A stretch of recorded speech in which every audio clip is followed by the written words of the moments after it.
iniciando mais um podcast, Moving Podcast, Rogério. É isso aí, Misael. Mais uma vez estamos juntos aqui, hein? Mais uma vez, um prazer estar aqui com vocês. Hoje, novamente, trazendo um tema aqui bem importante. Quer dizer, agora vamos ver se é importante mesmo, né? Será que ainda temos dúvidas? Vamos descobrir no final. Vamos descobrir no final? No final. Tá certo. E um tema bem importante, ou não, né? Vamos ver aí o que o pessoal acha. Mas antes da gente entrar aí nesse tema, quais são os recados de hoje, né? Recadinhos de hoje, então. Se você tiver alguma ideia aí, algum convidado que você gostaria que estivesse aqui com a gente, mande pra gente. Se você também quer patrocinar, né, esse podcast, de repente você quer que a sua marca apareça aí embaixo aí, ó, seu comércio, sua loja, procure a gente também por e-mail ou WhatsApp. Logo o diretor vai colocar aí na tela para você. Já está aparecendo, diretor? Tá aparecendo aí, ó. Eficiência, para vocês verem. Procure a gente também, né, para ajudar a gente. A ideia é que esse podcast chegue o mais longe possível e a sua marca também, né? Vamos fortalecer e crescer junto. É isso aí. Compartilhe aí essa live, esse podcast. Comente aí. Agora nós temos novidades. Qual é a novidade agora? Estamos agora com o Superchat. É isso aí. Você que queira participar do Superchat, mandar a sua pergunta aí especial para a gente colocar aqui na mesa para o nosso convidado responder. Mande aí, ó, no Superchat. Você vai estar ajudando nós. Vai ser ajudado também com uma resposta eficiente, de qualidade. Prioridade, né? Superchat entra na fila de prioridade. Tá certo. Já aparece em primeiro aqui, o diretor já manda aqui na hora. Isso aí, muito bom. E hoje, quem é que tá aqui com a gente? Será que dá pra fazer o suspense? Que rufe os tambores, hein? O diretor aqui de marketing é muito eficiente. Ele é muito... Quando a gente pensa que vai dar pra fazer, já tá aparecendo um nome, a foto, já foi, já. Muito rápido. Então, hoje com a gente aqui a Patrícia, missionária Patrícia, é isso? Isso aí, missionária Patrícia Oliveira. Sou suspeito em falar, hein? Você é suspeito em falar por quê? Sou suspeito. Vamos ver se sai alguma história aí no meio. Tomara que não, né? Não, hoje Pelo é um assunto... tema, tomara que não. Tomara que não. Mas é isso aí. Então, Patrícia, muito bem-vinda. É um prazer recebê-la aqui nesse podcast, Movie Podcast. A gente trazendo aqui um tema bem importante. Por mais que a gente tenta ser divertido aqui, né? Fazer o pessoal dar um pouquinho de risada. Mas esse é um tema que talvez não sobre tanto espaço aqui. Mas a gente é leigo, né? E a gente gosta de fazer graça. Então, pode ser que escape alguma coisa aqui. Muito bem-vindo. Fica à vontade aí para cumprimentar o pessoal. Olá, boa noite a todos. É um prazer estar aqui como convidada e espero que eu consiga sanar, né, algumas dúvidas sobre o assunto. Sim, sem dúvida. Temos bastante dúvidas de leigos. E é um prazer recebê-la aqui, você que é psicóloga. E como tem sido aí, né, trabalhar na área de psicologia, como que é, né, atender os pacientes, diversos problemas, né, mentais, né, cuidar do cérebro, cuidar da mente humana, ainda mais hoje, né, que há essa transição, né, do trabalho manual para a área do saber, né, onde as pessoas usam cada vez mais a mente. E então, embora, né, a gente vê assim alguns artigos, documentos acadêmicos que falam que a gente usa bem pouco ainda, né, do nosso cérebro, né, da capacidade total, mas a gente teve, diria assim, um pico, né, acho que a gente, ainda mais depois da pandemia, ou durante a pandemia e pós-pandemia, né, e também com os novos empregos, né, as novas formas de trabalho que utilizam muito mais assim a mente do que braços, pernas. E aí eu queria entender, isso aí afetou o número de pessoas que buscam ajuda? Eu não diria com problemas, né? A gente pode buscar ajuda sem necessariamente ter um problema, assim, mas que procuram ajuda por conta disso também?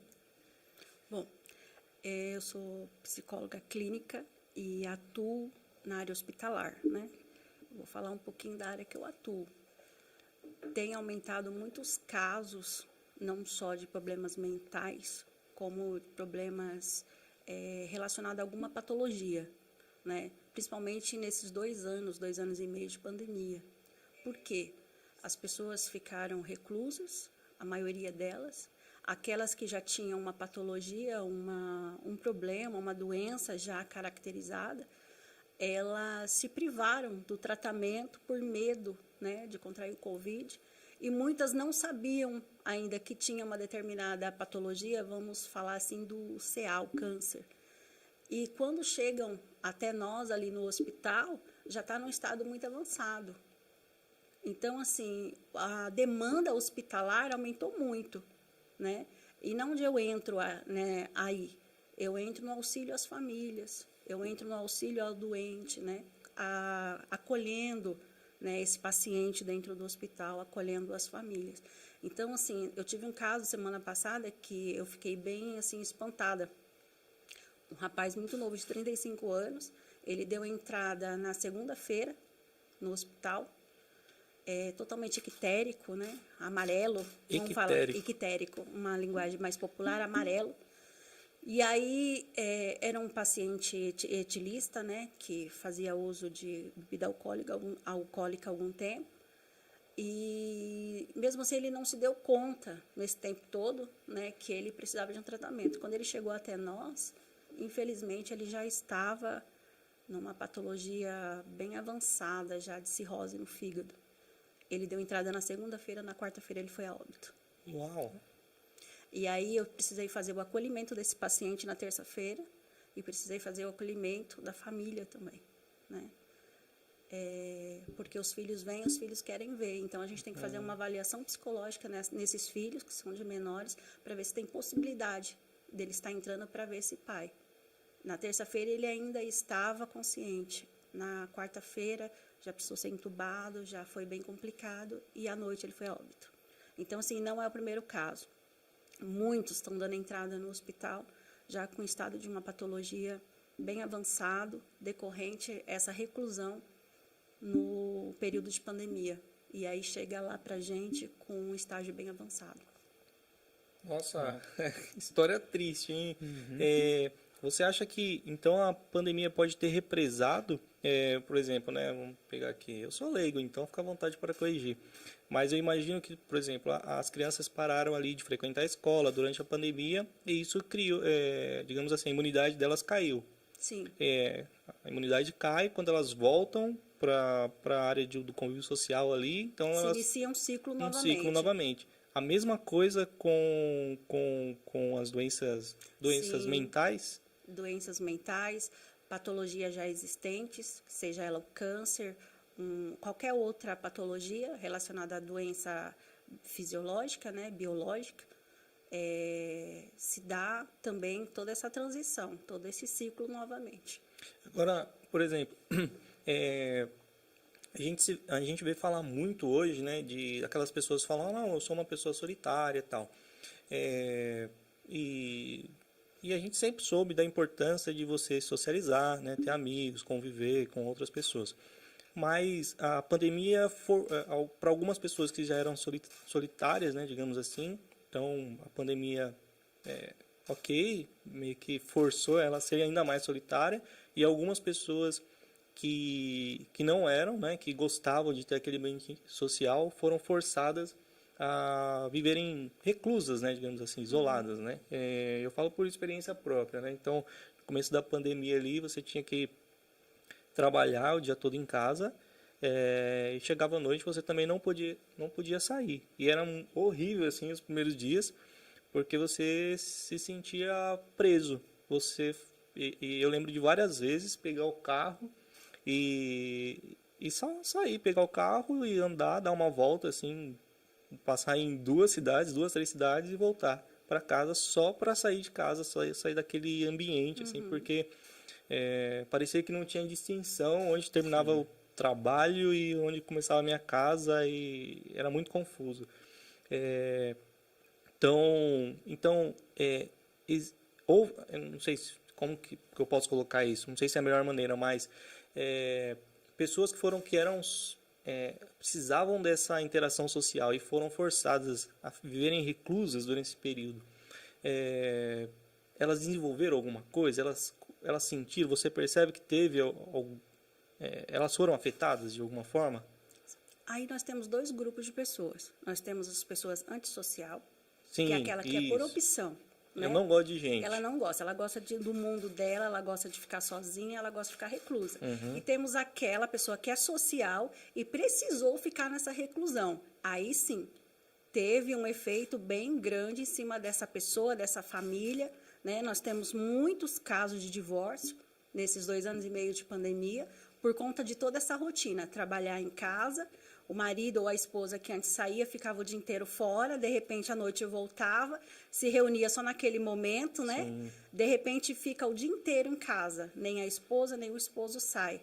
Aí forçou uma convivência e começou a aparecer problemas que antes eram mascarados. Sim. Né? E aí teve um efeito muito grande. Não, é incrível, assim, eu lembro que no começo da pandemia, eu estava trabalhando ali e tal, qualquer barulho incomodava. Hoje não, hoje eu trabalho em home office, cai o prédio do lado e tranquilo, segue a vida. Né? O vizinho faz reforma, então a gente aprendeu, né? Teve que aprender a conviver isso. Mas no começo foi horrível mesmo, assim, meio que você exagerando um pouquinho, né? Você mexia uma agulha assim, já, pô, por que você tá mexendo nessa agulha aí agora? Eu tô trabalhando. Exagerando, mas realmente era isso, né? Porque você precisava se concentrar e sei lá, talvez eu tenha um pouco de dificuldade de concentração, qualquer coisa tirava a concentração.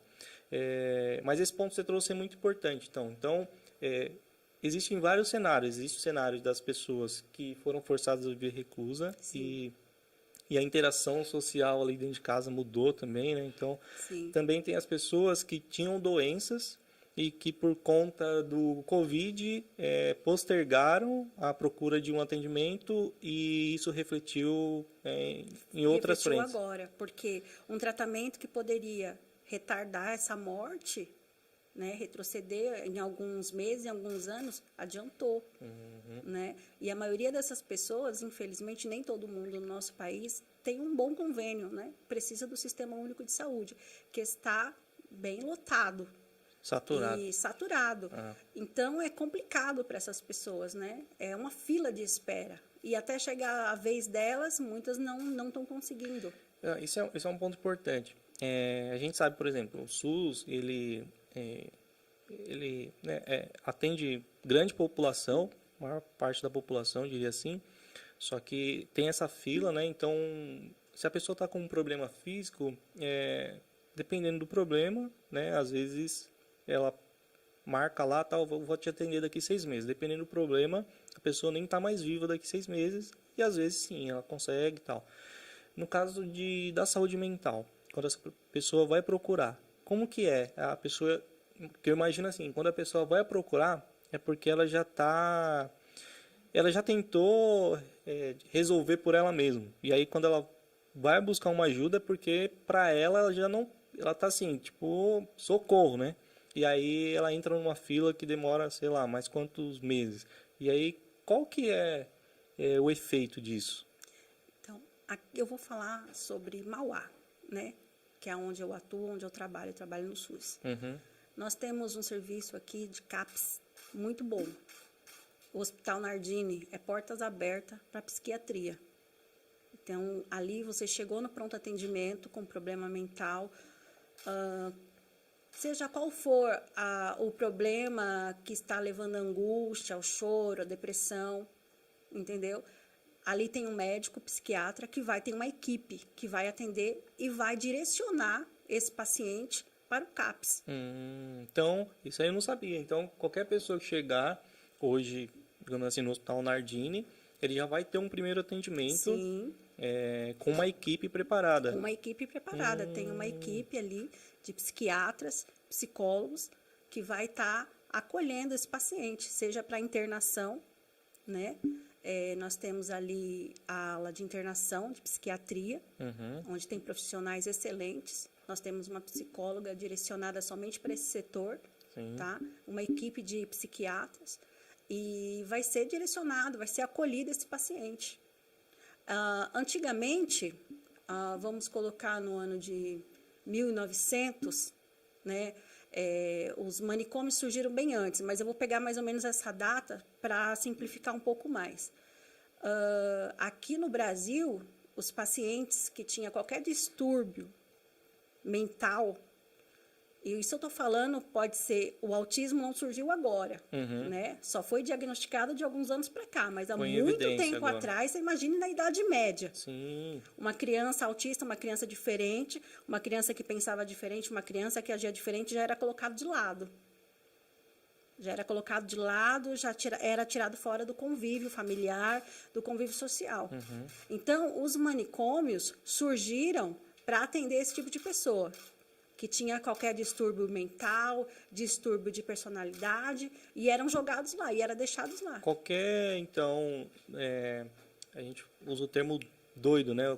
Sim, Popular, né? Doido. Mas, então, na verdade, assim, qualquer pessoa que tivesse qualquer desvio, Qualquer desvio. para eles era considerado que a pessoa precisava ir para um manicômio. Sim. Ou... Podia ser até uma deformidade. Cara, Já era colocado de lado. a pessoa entrando no Isso manicômio nós por causa de temos na deformidade. Bíblia. Isso nós temos na Bíblia. Davi, ele era rejeitado na sociedade, ele era mal visto por causa da sua aparência, porque ele era ruivo. E nessa época, nessa cultura, as pessoas ruivas, elas eram vistas diferente. Então, se nós retrocedermos um pouco na Idade Média, qualquer pessoa que tivesse uma deformidade física, que agisse de uma forma diferente do que a sociedade estava acostumada ali, já era tida como uma pessoa louca, que tinha que ser tirada do convívio familiar. Não, mas acho que faz sentido. Porque hoje você vê algumas pessoas diferentes. Hoje a gente já tem um pouco mais de consciência, né? Então, mas tem coisas que não são tão comuns no nosso dia, né? Então, acho que, por exemplo, relatos de algumas partes da África onde as crianças a primeira vez que têm contato com uma pessoa branca, digamos assim, né? Aquele choque, né? Sim. E também já vi relatos de pessoas que cresceram em sociedades que depois de muitos anos que foram conhecer pessoas negras, né? Então, que também, nossa, nunca tinha visto, né? Agora menos, né? Por conta da internet e tal. Mas são coisas simples. Imagina na Idade Média, né? Todo esse tempo, como que não era interpretado isso, né? O primeiro manicômio no Brasil foi inaugurado, se eu não me falha a memória, em 1886, por Dom Pedro II. Por aí, mais ou menos, se eu não estiver errada, em datas.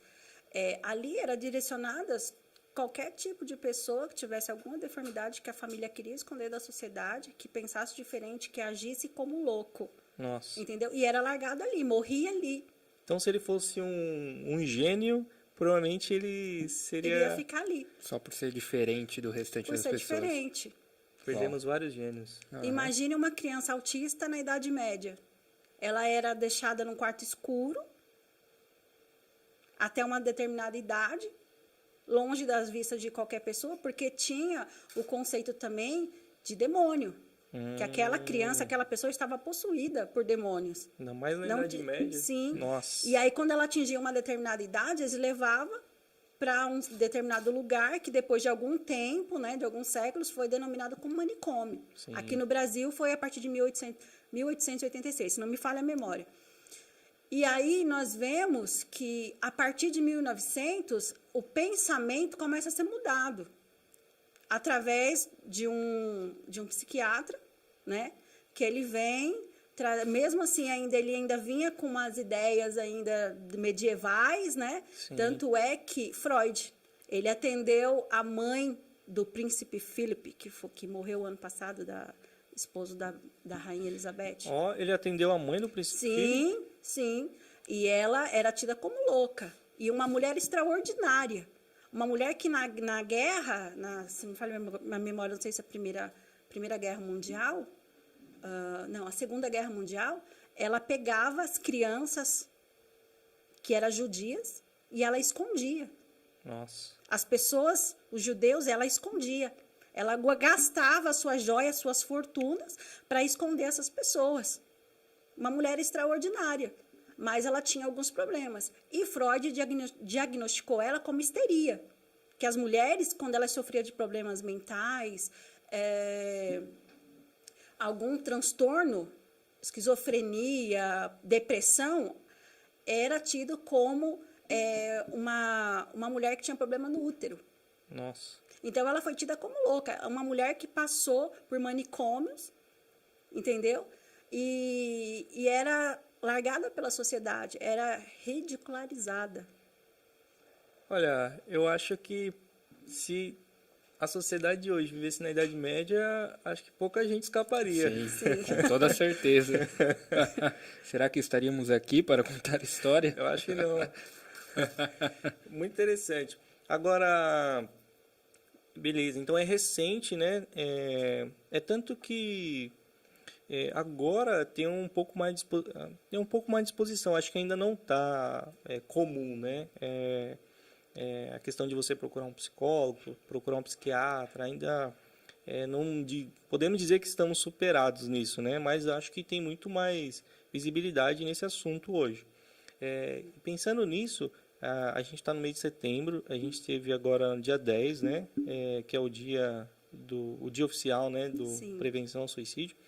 Mas como que surgiu esse movimento do Setembro Amarelo? Ele surgiu o Brasil que iniciou isso? Não.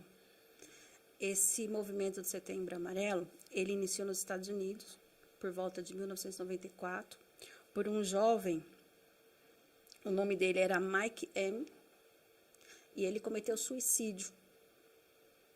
Dentro do carro dele, justamente, era um Mustang amarelo.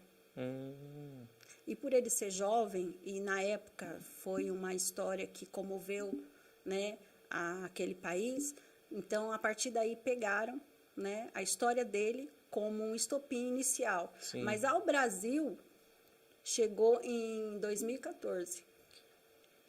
Começou em 94? 1994, Chegou com a história desse jovem nos Estados Unidos, né, que cometeu o suicídio dentro do carro, e por ser um Mustang amarelo, então pegaram a cor para fazer, né, essa, como posso dizer, essa conscientização mundial, né, sobre a prevenção ao suicídio. As leis que surgem, ele dá o nome da pessoa, né, digamos assim. Mas em 2014 intensificou mais aqui no Brasil. Por quê?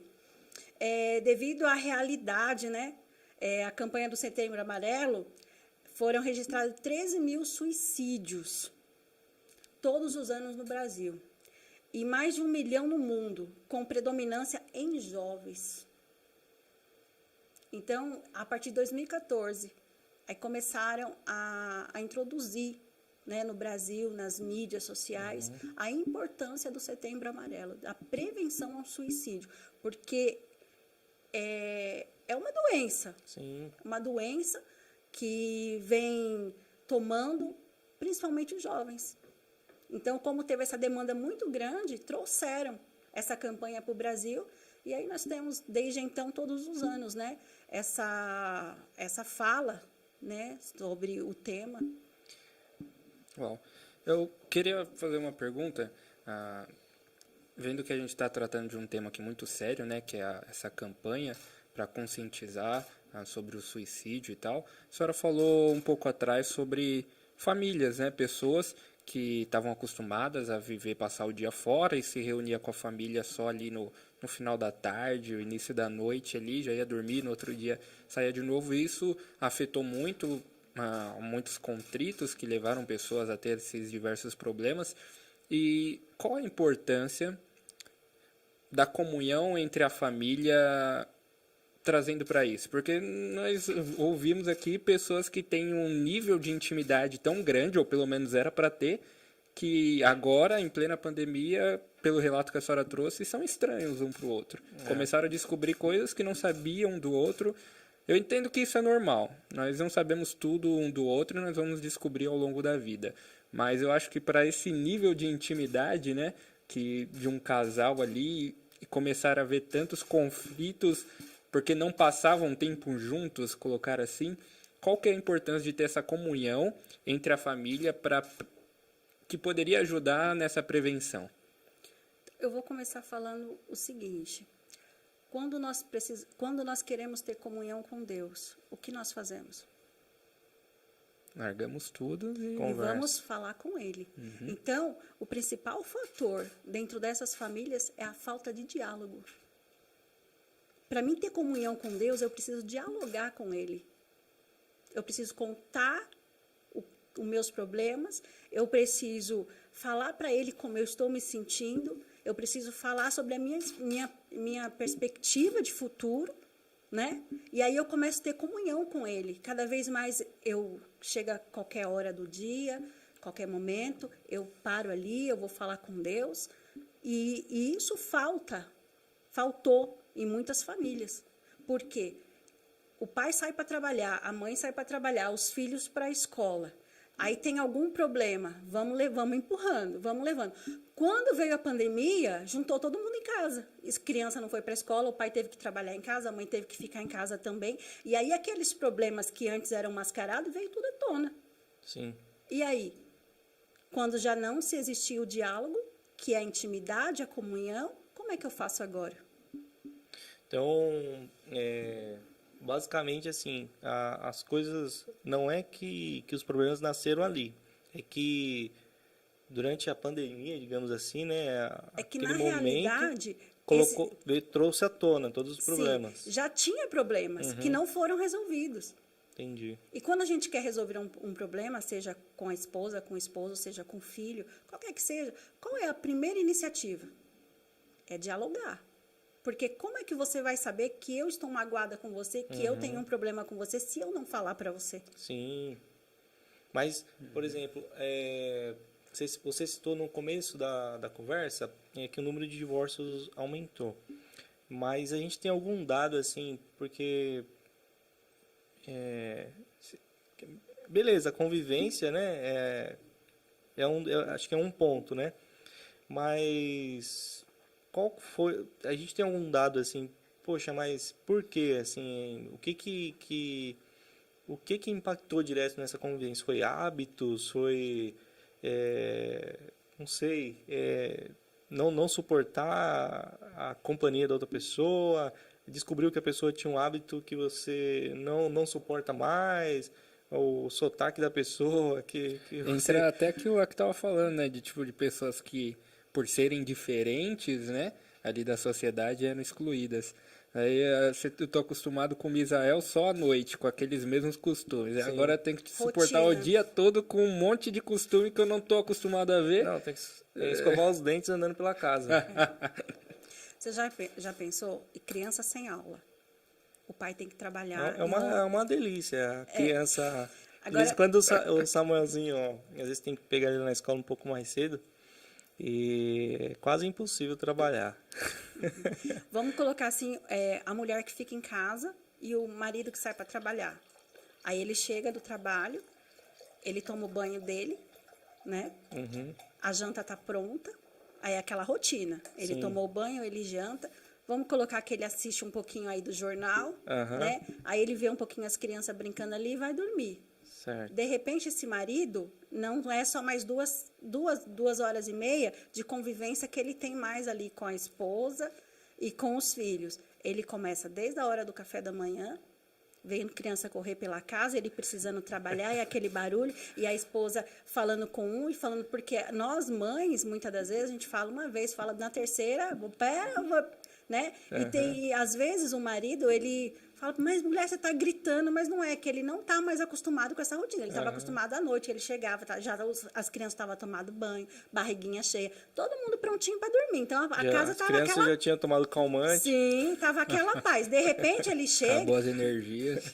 Ele vem para uma realidade que ele tem que acordar de manhã, que ele vai ter que trabalhar no meio daquele barulho, daquela bagunça. Esposa falando com ele ao mesmo tempo. Olha, a gente precisa fazer supermercado, a gente precisa... De repente, ele vai... Peraí, calma, né? Eu tô vivendo outra realidade. Não, isso é verdade mesmo, porque assim... o homem já é diferente nesse aspecto, né? Meio que a gente precisa ter um espaço ali. Às vezes não consigo processar muitas coisas. Então, em casa mesmo... Às vezes estou fazendo uma coisa, estou trabalhando, eu falo alguma coisa assim, é como se não tivesse falado nada. Porque às vezes eu tô tão focado ali que passa despercebido, né? E realmente, acho que esse ponto, então, a rotina mudou. Mudou. De repente, ele se viu tendo que fazer tarefas, né? Tanto o homem quanto a mulher, ter que fazer tarefas Sim.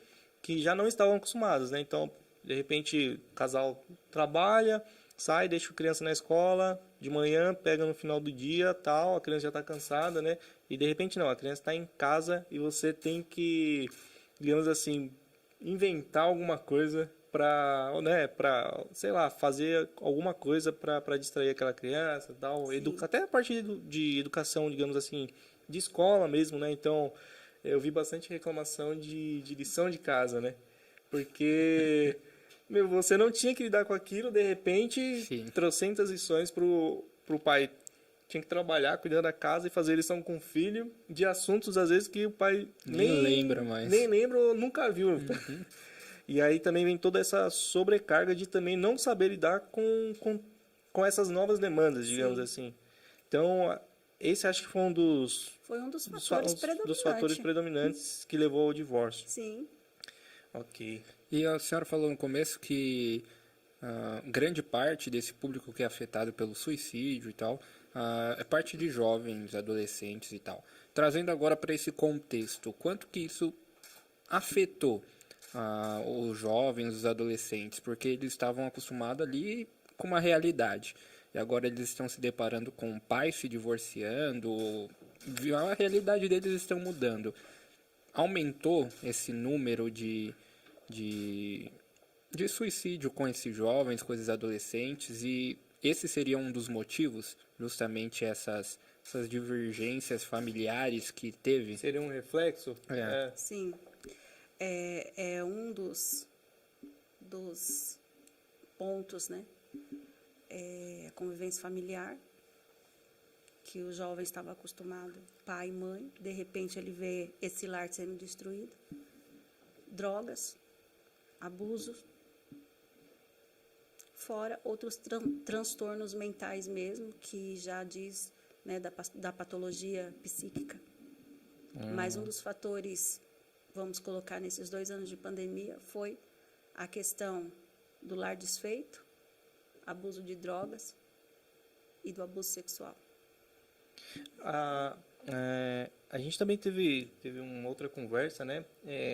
Aqui a gente vai direcionar um pouquinho mais para esses assuntos dentro da igreja, mas numa outra conversa também foi pontuado o número de suicídios também na terceira idade, então nos idosos, né? Por conta de vergonha, de falar para os filhos que está com alguma dificuldade, né? Ou até de não querer preocupar os filhos, de não querer demandar tempo dos filhos, não deixar os filhos preocupados, ou também aquele ponto de você se sentir inútil, né, na terceira idade. Então,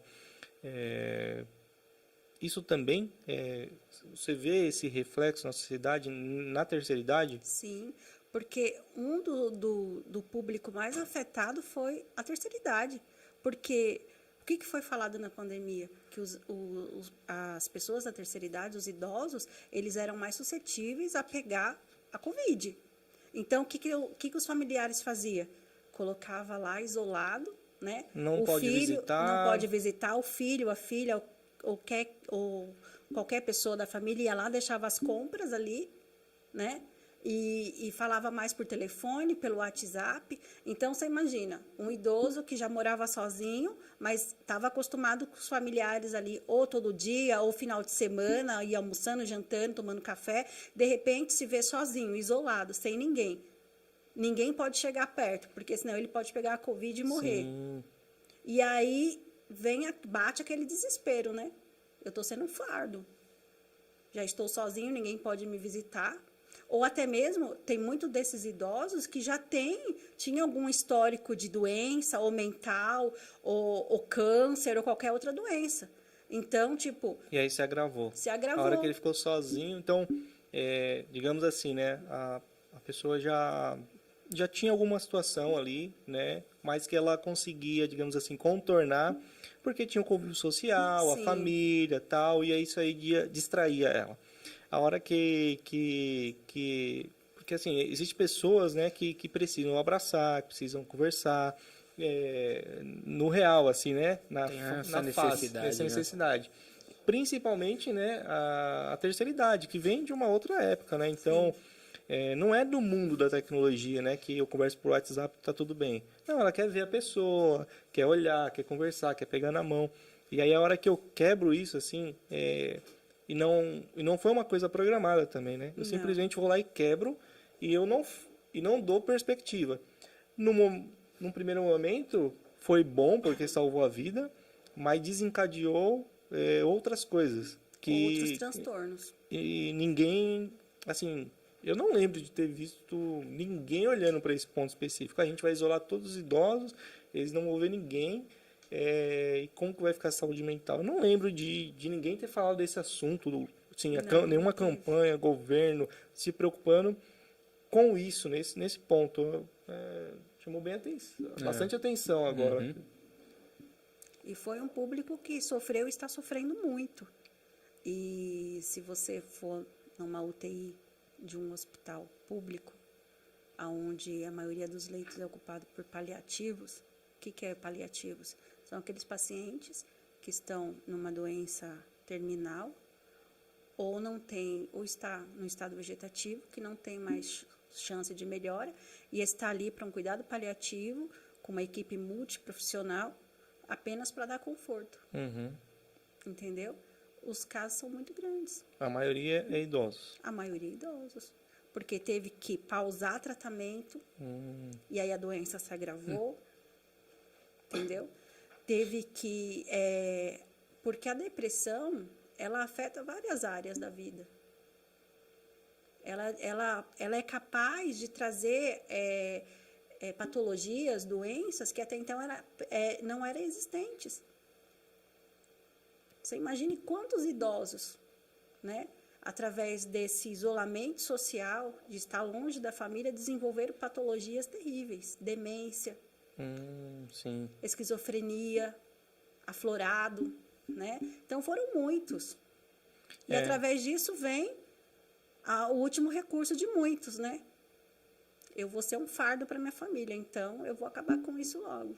De repente a pessoa já tinha algum problema ali e tal, aí veio a pandemia, aí sobrecarregou mais, né? Sobrecarregou mais, porque a família tinha preocupação e a pessoa sente o fardo. Agora, a gente sabe que, né, normalmente, né, principalmente a terceira idade, né, tem aquele conceito de eu não quero ser um fardo para ninguém, eu não quero que ninguém cuide de mim, e isso ainda acontece bastante, né? Porque realmente, né, a gente quer ser independente o máximo que puder. Agora, se tiver alguém assistindo, né, que esteja nessa situação, às vezes está pensando, não quero ser um fardo, porque às vezes a pessoa acha que está incomodando. Que orientação essa pessoa, que você pode dar para essa pessoa, né? Porque às vezes a gente sabe que exige o cuidado, né? Você gasta uma energia ali. Mas que orientação você pode dar para essa pessoa que está passando por essa situação, por exemplo? A pessoa está lá, está na terceira idade, e de repente ela está exatamente com esse pensamento: sou um fardo, eu sou inútil, eu não sirvo, eu só trago problema aqui para minha família, eu já não consigo contribuir mais nada, nem financeiramente, nem em nenhuma outra parte. Geralmente, a pessoa que está com esse pensamento, ela está no estado de depressão. Então, o conselho que eu dou para ela é procure ajuda profissional. E o familiar que já está observando esse tipo de comportamento nesse idoso, não espere acontecer o pior. Já procure ajuda. Uhum. Porque, geralmente, a pessoa que ela está com esses pensamentos, ela não esboça. Dificilmente ela vai falar. Ela está guardando aquilo para ela. Sim. E quando ela começa a guardar, aquilo começa a virar psicossomático na vida dela. Aí começa a aflorar a saúde, vem tudo à tona. Então, eu tenho certeza que tem sempre um familiar por perto, né? Observe isso e busque ajuda. Leve essa pessoa, né, até uma central de atendimento e busque ajuda. Não é porque está idoso, está na terceira idade que a vida acabou. Né? Ainda tem qualidade de vida. Vamos dar qualidade de vida para essa pessoa, né? Sim. Então, Trazendo agora para o contexto dentro da igreja. Nós temos aqui dentro os dois públicos, né? Temos idosos, jovens, adolescentes. A senhora acha que ainda existe muitos tabus a serem desconstruídos referente ao Setembro Amarelo dentro da igreja? Sim, existe. Porque foi demonizado, né? A depressão. E o suicídio ele é consequência da depressão, que não foi tratada. então, você acha que... Nossa, esse ponto que você tocou é importante. Basicamente, a gente viveu dentro da igreja a mesma coisa que o pessoal viveu lá na Idade Média. Sim. Num momento, eles eram excluídos da sociedade, e aí dentro da igreja, no primeiro momento, qualquer doença mental, a gente falava que era coisa do diabo. Existe uma influência de um pregador neopentecostal que muito influenciou uma geração. O nome dele, eu vou colocar algumas siglas, D.L. Osborne. Ele afirmava que depressão é demônio. Então, muitos pastores, muitos líderes evangélicos pegavam esse ensinamento dele e traziam isso para dentro da igreja. E outro também era o Adams, que ele era um calvinista e ele afirmava que depressão é pecado, baseando-se que a depressão ela era causada pelo pecado. Ele se baseava em Davi, que está lá no Salmo 32, 38 e 51, que vai falar sobre isso. Quando Davi peca, e aí ele não confessa, ele entra no estado de depressão. Sim. E ele só consegue ser liberto depois que ele confessa. Então, está errado? Não está errado. Mas esse é um outro contexto, Sim. entendeu? Mas muitos pastores, muitos influenciadores religiosos, eles trouxeram isso para dentro das igrejas. Como se fosse uma regra, né? Uma regra. Você está com depressão, você não está orando, você não está consagrando, você não está tendo intimidade com Deus. Uhum. Entendeu? E é totalmente errado. Porque eu posso ser cheia do Espírito Santo e eu precisar usar óculos, como eu estou usando. Sim.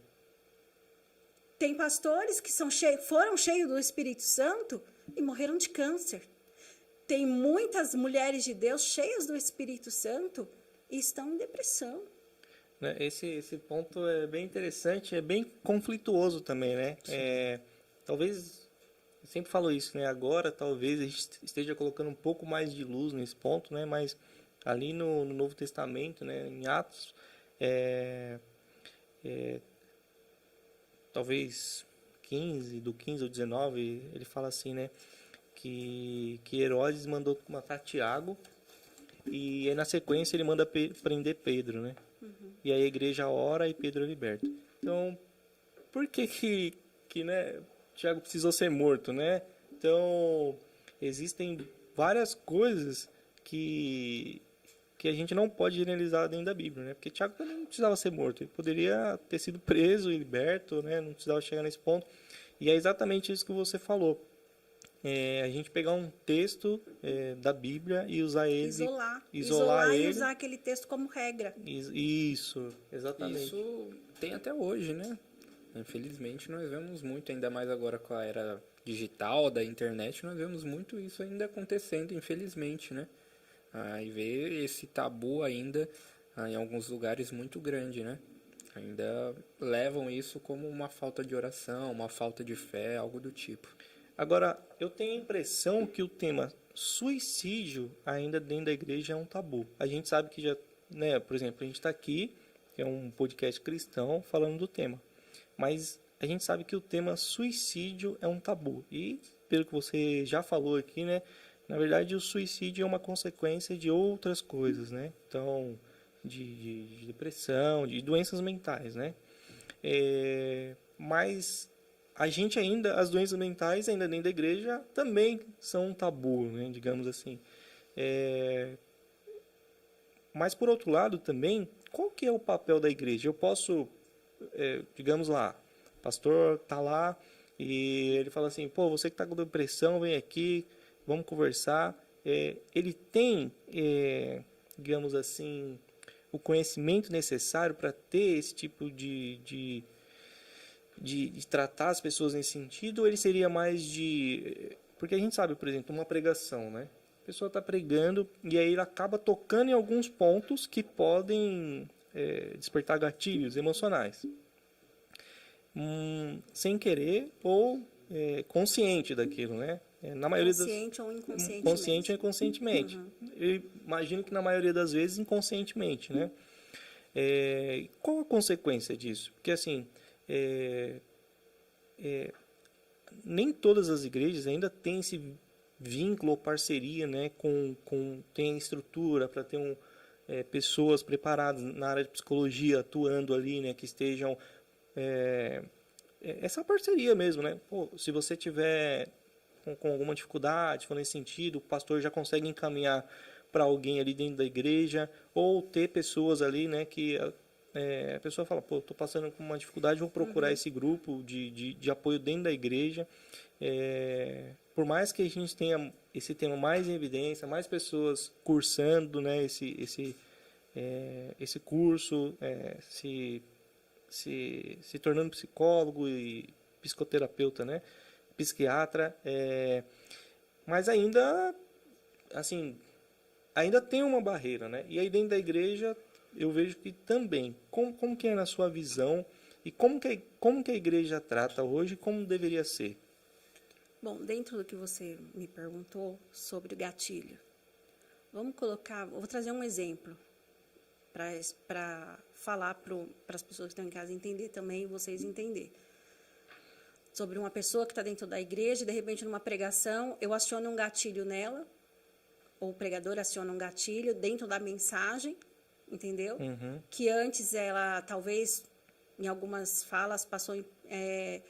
ela não se atentou, mas essa pessoa já é uma pessoa que vem com alguns transtornos. Sim. De repente, a pessoa numa pregação, de repente, alguém pregando, ela é acionado um gatilho. A igreja não sabe, mas talvez aquela pessoa ela tenha esquizofrenia paranoide. Sim. Aí ela vai começar, nossa, o pregador, ele sabe da minha vida. Ele está me perseguindo. Então, eu não vou mais para a igreja. E aí, isso chega até o pastor. A fulana não está vindo para a igreja. E aí, o pastor vai conversar com essa pessoa. O pastor também não sabe que ela tem um distúrbio mental. Que ela tem uma patologia. Nem ela sabe, nem ela sabe. Ninguém. E aí, o pastor fala... Você não está vindo mais, desde aquele dia, o último culto. O que aconteceu? Aí ela vai falar para o pastor. Não, pastor, aqui na mensagem que o fulano ou a irmã trouxe, parecia que era para mim, e aí eu me senti ofendida, porque parece que ele está me perseguindo. Aí, de repente, o pastor fala, mas como assim? Isso eu estou falando de um transtorno mental. Sim. Entendeu? Que às vezes dentro da igreja a gente fala assim, a irmã é muito, como eu posso dizer... aquelas pessoas bem... Sensível, vitimista, sabe? Nossa, a irmã vem falar da mensagem. Nossa, se o tudo pastor... ela acha que a pessoa é uma indireta. É uma indireta para ela. Ela pega tudo para ela, como se todo mundo estivesse perseguindo ela. Como se a pessoa estivesse sabendo da vida dela. Sim, e aí muitas das vezes aquela pessoa passa por chata. Ninguém quer fazer contato com ela, ninguém quer socializar com ela dentro da igreja. Aquela irmã é muito sensível, aquele irmão é muito sensível, entendeu? Aquele irmão é chato, aquela irmã é chata. Mas só que ela tem um distúrbio. E muitas das vezes nem ela sabe. Porque a esquizofrenia, muitas das vezes, ela vai aflorar em torno dos 25 anos, 30, 35 anos. Você tem noção disso? Não, eu tenho noção, não tinha noção e eu estou preocupado, porque eu estou nessa faixa. E aí, se o pastor, ele não tiver uma percepção de saber lidar com aquela pessoa, com aquela alma, ele coloca ela para fora, através de uma palavra, entendeu? De uma não compreensão. E aí, ela vai desenvolver uma depressão. Ela já tem um distúrbio, mas ela não sabe. Sim. Agora, o pastor, que ele estuda, ele se inteira, né, de vários assuntos. Graças a Deus nós temos, eu sou suspeita de falar, mas nós temos um pastor preparado para isso. E que ele vai fazer? Ele vai conversar com aquela pessoa e ele vai orientar ela a procurar ajuda profissional. Esse é o ponto, exatamente o ponto que eu havia questionado, porque assim, então exige também uma qualificação do pastor, né? Não que ele precise ir lá e estudar 5 anos para ser um psicólogo, mas ele precisa ter a mínima noção, Uma percepção de onde é que ele vai atuar como pastor e até também atuando como pastor, encaminhando essa pessoa para uma ajuda médica. Sim, porque assim, se é uma pessoa que não dá trabalho, nunca traz queixas, e de repente foi só uma pregação que a pessoa vai falar, eu não gostei daquela pregação e tal. Mas se é uma pessoa que sempre está se vitimizando, que sempre está com mania perseguitória, entendeu? Qualquer coisa, naquele grupo ela dá problema. Algum problema tem nela. Então, ele tem que ter essa percepção. Peraí, não é só questão espiritual. Procura ajuda, você está precisando de uma ajuda profissional, um psicólogo, aí vai conversar com o psicólogo, através das consultas, das idas, né? O psicólogo vai avaliar para ver se tem a necessidade de encaminhar para o psiquiatra, entendeu? Para o psiquiatra diagnosticar essa esquizofrenia. Isso é interessante. E aí, a gente está sempre voltando nos temas, né? Que é jovens e idosos, né?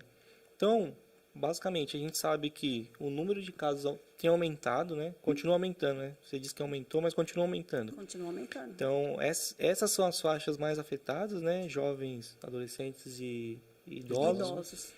E a gente tem essa informação também que, inconscientemente, através de uma pregação, a pessoa pode despertar ali alguma coisa, né? Eu vi, até comentei já, no outro papo, justamente um ponto que a pessoa chegou bem na igreja, estava bem, aí teve a palavra e despertou um gatilho dentro dela, e aí ela foi para casa e começou exatamente, ficou mal tal, e entrou em estado de depressão depois daquele culto. Mas antes a gente achava que tudo era espiritual, né? Não tinha um direcionamento. Na sua visão, então, ok, você já disse aí que o nosso pastor já tem essa percepção, tem esse preparo, mas pegando no geral, assim, né? Então, hoje, para estar numa posição de pastor, exige-se muito mais, porque essa doença, né? A gente teve aí, né, no século passado, a depressão ainda é a doença do século. É a doença do século. Porque através da depressão vai ocasionar várias outras doenças, né? E até a parte final, suicídio, se não for tratado. Então assim, acho que uma das principais áreas que um pastor deveria olhar, então, ok, teologia, mas talvez uma secundária ali no nível de prioridade seria doenças mentais, né? Sim. Porque é uma pessoa que está na frente lidando com um público grande, de diversos perfis. Sim. E as pessoas vão procurá-lo, né? É a primeira pessoa que vai ser procurada para desabafar, seja um problema psicológico ou não, né? Seja psicológico ou não, pode ser um problema pessoal, familiar, seja qual for.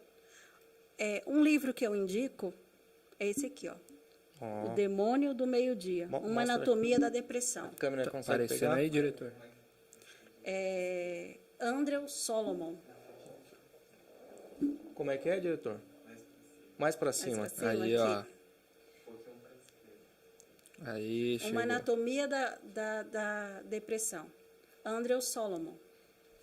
Esse você indica para... Esse eu indico para qualquer pessoa, para algum pastor líder. Principalmente para quem está em cargos de pastor. Quer entender o que é depressão?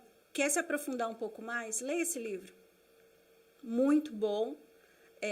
Conta a história do próprio Andrew Solomon, que ele viveu a depressão, né?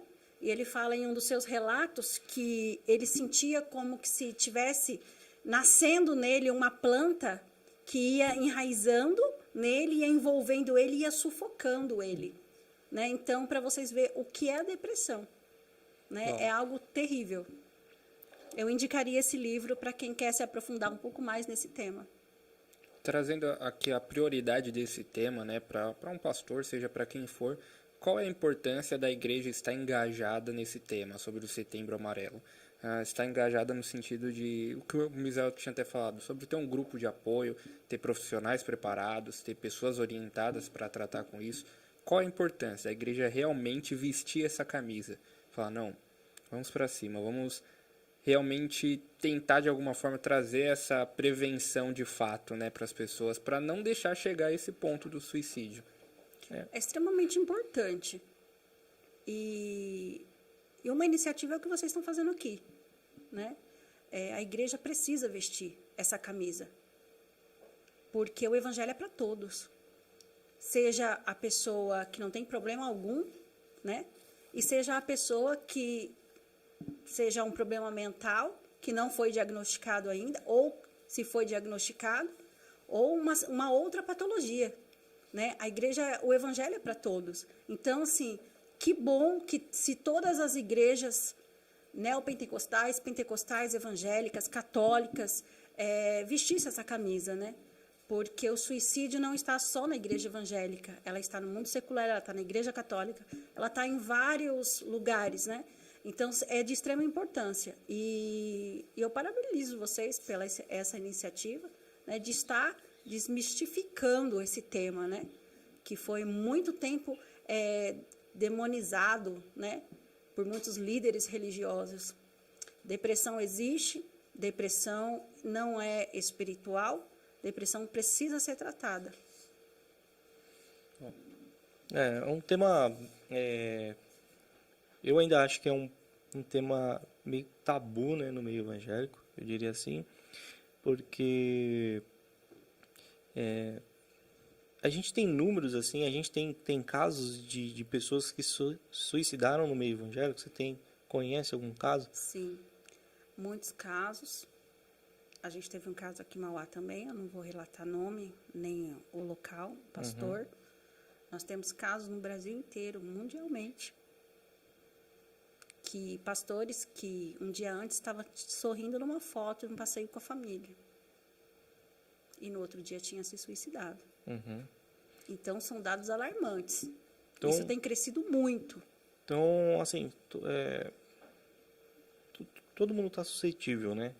Porque, como você disse, o suicídio, diria que é o último degrau ali, né? Então, a pessoa já vem passando por... imagino que isso leva, sei lá, a gente tá, para a pessoa chegar nesse estado, de quanto tempo mais ou menos a gente está falando? Porque a pessoa não começa do nada, né? Acho que alguma coisa starta ali e tal, vai ficando grave na mente dela e o último estágio a solução é acabar com a minha vida. A gente está falando de quanto tempo, em média, assim, né, para isso acontecer? Sim, eu não tenho um tempo para falar para você, olha, 2 meses, 3 meses, 1 ano. Varia muito de pessoa para pessoa. Varia muito do convívio, do ambiente que essa pessoa está inserida. Do que aconteceu. Sim. Você já imaginou uma pessoa que foi abusada sexualmente? Vamos colocar uma jovem, uma adolescente que foi abusada sexualmente. E ela está ali inserida no meio da família, no meio daquele convívio social, onde o abusador está presente. Você imagine a dor, o sofrimento para essa adolescente, ou para esse adolescente. Ter que conviver com o abusador, e muitas das vezes, sobre ameaça, porque a maioria dos abusadores, eles cometem o abuso sexual sob ameaça de crianças ou adolescente. Você imagine a dor dessa jovem, desse menino, de não poder, ou às vezes tenta procurar ajuda, mas não é acolhido, não é ouvido. A depressão, aí ele já entra no estado de depressão. O que é depressão, geograficamente falando? É declínio. Vai cada vez mais, uma depressão, vai afundando, vai caindo. Imagine a vida dessa adolescente, convivendo junto com o abusador. Ela só vai declinando, caindo, até que ela chega no estágio final. Para mim não tem mais jeito. Eu não posso contar com ninguém, eu não posso falar para ninguém, Porque na cabeça dela, o abusador falou, se você falar eu mato a sua mãe, ou eu faço e aconteço em alguma coisa, ou eu vou te expor, vou falar que você é o culpado ou a culpada. Então ela fala, a única solução é a morte. Ela vai, mas já tem indícios. Antes de cometer o suicídio, você pode ver relatos, vem se cortando, vem se retalhando, entendeu? Até chegar nesse último estágio de sofrimento, porque imagine o sofrimento que essa criança, esse adolescente ou essa pessoa passou para chegar nesse último estado. Sim. Emendando já nessa pergunta, como diferenciar uma tristeza passageira de um quadro depressivo? Como que a gente consegue falar, não, essa Sim. pessoa só está triste e essa pessoa realmente está depressiva? A tristeza ela é momentânea. A tristeza ela pode ocorrer de uma determinada ocasião na sua vida. Um emprego que não deu certo, aí você vai e fica triste 1, 2 dias, uma semana. Passou, daqui a pouco você arruma outro, né? Algo que você tentou fazer que não deu certo, você ficou triste naquele momento, tal. Uma notícia que chegou, te entristeceu, mas daqui 2, 3 dias você está bem. A depressão, não. A depressão, a pessoa começa triste, daqui a pouco começa a intensificar, ela começa a se isolar, aí vem o choro, vem querer não comer mais, não quer ir tomar banho, não quer mais ver pessoas.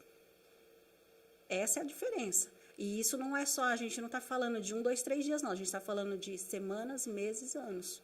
Agora, a gente sempre acaba ligando depressão com a pessoa trancada num quarto, não quer ver pessoas.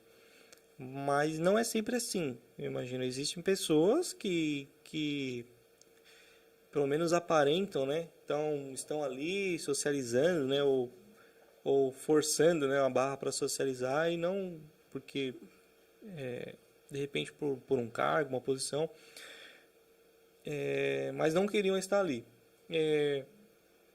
E como que é, né? Então, assim, a gente tem é isso mesmo, assim, a gente tem ou não, a pessoa que está na depressão não consegue fazer esse tipo de socializar, de estar num momento, seja com a família, seja com amigos, ela sempre vai ser uma pessoa reclusa. Não. A gente tem alguns tipos de depressão, né? Eu vou simplificar aqui uma linguagem bem popular, né? No senso comum, para todos venham entender. A leve, a moderada e a severa. Então, a depressão leve. A pessoa pode sair, trabalhar, ter o convívio social, voltar para casa e chorar a noite inteira. Isso é leve. Isso é leve. Nossa, De pra mim repente já ela era pesado não, isso. ela se priva de algumas coisas. A moderada, né? A pessoa, ela sai para trabalhar, porém ela se isola do convívio social.